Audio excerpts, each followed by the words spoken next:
ચાલો આજે એક એવી આદતની વાત કરીએ જે કદાચ આપણા બધાની જિંદગીમાંથી ક્યાંક ખોવાઈ ગઈ છે.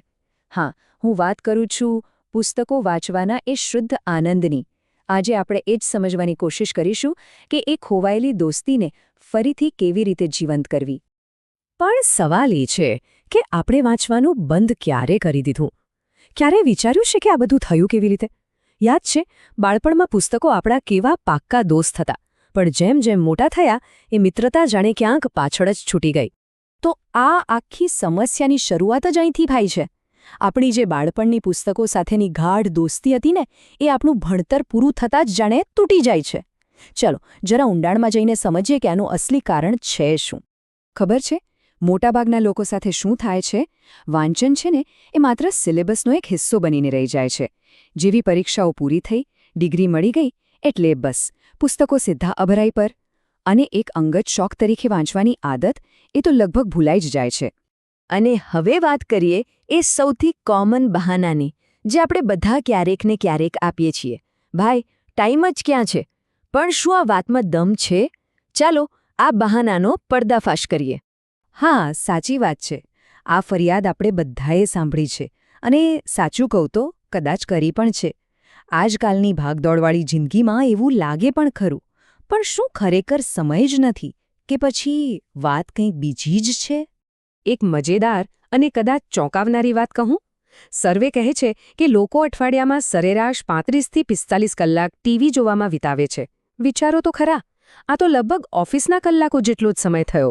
એટલે એ તો સ્પષ્ટ છે કે પ્રોબ્લેમ સમયનો તો નથી જ. અને આ જ વાત પરથી બધું સાસ થઈ જાય છે.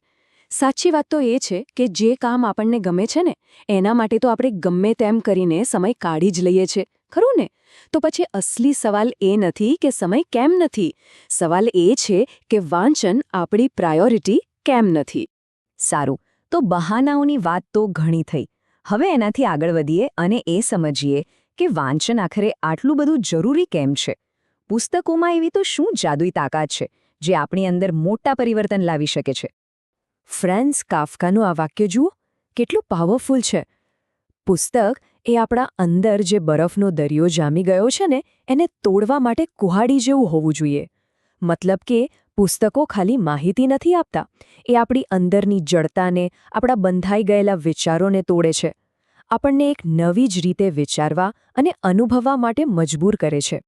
તો પુસ્તક છે શું? એ માત્ર કાગળ અને શાહીનો ઢગલો નથી. એ તો જાણે જીવંત શક્તિનો એક ખજાનો છે, જેમાં પેઢીઓ દર પેઢીના અનુભવો સચવાયેલા છે. એ અનુભવો જે આપણને જિંદગીની કોઈ પણ મુશ્કેલી સામે લડવાની હિંમત અને રસ્તો બતાવે છે. અને જુઓ, જ્હોન મિલ્ટન પણ કંઈક આવી જ વાત કહે છે કે એક મહાન પુસ્તક એ કોઈ મહાન આત્માનો અમૂલ્ય વારસો છે. એક એવો વારસો જે આપણને સદીઓ જૂના જ્ઞાન અને અનુભવ સાથે સીધા જોડી દે છે. તો હવે સમય છે વાંચન વિશેની આપણી આખી વિચારસરણી બદલવાનો. વાંચન શું છે અને શું નથી? જુઓ, એ કોઈ સૂકા બેજાન કાગળિયા નથી, પણ એક જીવંત જીવનનો પડઘો છે. એ પતાવવાની કોઈ ફરજ નથી, પણ મહેકતા ફૂલો જેવું છે જે જિંદગીને સુગંધથી ભરી દે. અને સૌથી મોટી વાત, એ એક એવો મિત્ર છે જે ક્યારેય આપણો સાથ નથી છોડતો. સારું, તો હવે સૌથી મોટો સવાલ, આ તૂટેલી દોસ્તીને ફરીથી જોડવી કઈ રીતે? આપણે શા માટે વાંચવું જોઈએ એ તો સમજ્યા. હવે કેવી રીતે વાંચવું એના પર આવીએ. ચાલો કેટલાક એકદમ સિમ્પલ અને પ્રેક્ટિકલ સ્ટેપ્સ જોઈએ. શરૂઆત છે ને એકદમ સરળ રાખવાની છે. પહેલું કામ, એક નાનો ટાર્ગેટ સેટ કરો. જેમ કે મહિનામાં ફક્ત એક પુસ્તક, બસ. બીજું, ધીમે ધીમે સ્પીડ વધારો, કોઈ ઉતાવળ કરવાની જરૂર નથી.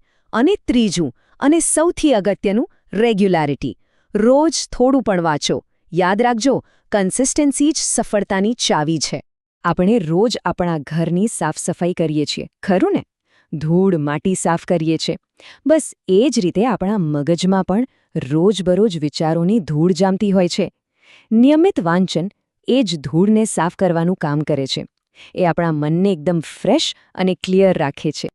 ચાલો હવે આપણે આ ચર્ચાના અંત તરફ જઈએ અને વાંચનના જે ઊંડા અને લાંબા ગાળાના ફાયદા છે ને, એના પર ફોકસ કરીએ. કારણ કે યાદ રાખજો, આ ખાલી એક હોબી નથી, આ તો એક જીવનશક્તિ છે. વાંચનથી થાય શું? એ આપણી વિચારવાની રીતને જ બદલી નાખે છે, એને નવા ડાયમેન્શન આપે છે. સ્ટ્રેસ, એન્ઝાયટી, ડિપ્રેશન જેવી સમસ્યાઓને ઘટાડવામાં મદદ કરે છે. એ મગજ માટેની બેસ્ટ કસરત છે, જે ઘડપણમાં પણ મનને તંદુરસ્ત રાખે છે. અને સૌથી મજેદાર વાત, વાંચતી વખતે આપણી બધી જ ઇન્દ્રિયો એકસાથે એક્ટિવ થઈ જાય છે. પંડિત શ્રીરામ શર્મા આચાર્યજીએ કેટલી સુંદર વાત કહી છે કે સારા પુસ્તકો તો જીવંત દેવતાઓ જેવા છે, જેમની પૂજા કરવાથી તરત જ પ્રકાશ અને આનંદ મળે છે. એટલે કે પુસ્તકો ખાલી જ્ઞાન નથી આપતા, એ આપણને અંદરથી પ્રકાશ અને સાચો આનંદ આપે છે. અને આ બધી વાતો આપણને ફરીથી એ જ મૂળ મુદ્દા પર લઈ આવે છે કે વાંચન કોઈ ડેસ્ટિનેશન નથી જ્યાં પહોંચીને અટકી જવાનું હોય. ના, એ તો એક સતત ચાલતી સફર છે, પોતાની જાતને શોધવાની અને પોતાની જાતને સુધારવાની સફર. અને જતાં જતાં એક વિચાર સાથે આ વાત પૂરી કરીએ. નિષ્ફળતા ફક્ત એ જ સાબિત કરે છે કે સફળતા મેળવવાનો પ્રયાસ અડધા મને થયો હતો. આ વાત માત્ર વાંચન માટે નહીં, પણ જિંદગીની દરેક બાબતને લાગુ પડે છે. જો વાંચવાની આદત પાછી પાડવામાં સફળતા ન મળે, તો કદાચ એનો અર્થ એ છે કે પ્રયત્ન પૂરા દિલથી નહોતો થયો. તો ચાલો, આજે પૂરા મનથી આ સુંદર સફરને ફરીથી શરૂ કરીએ.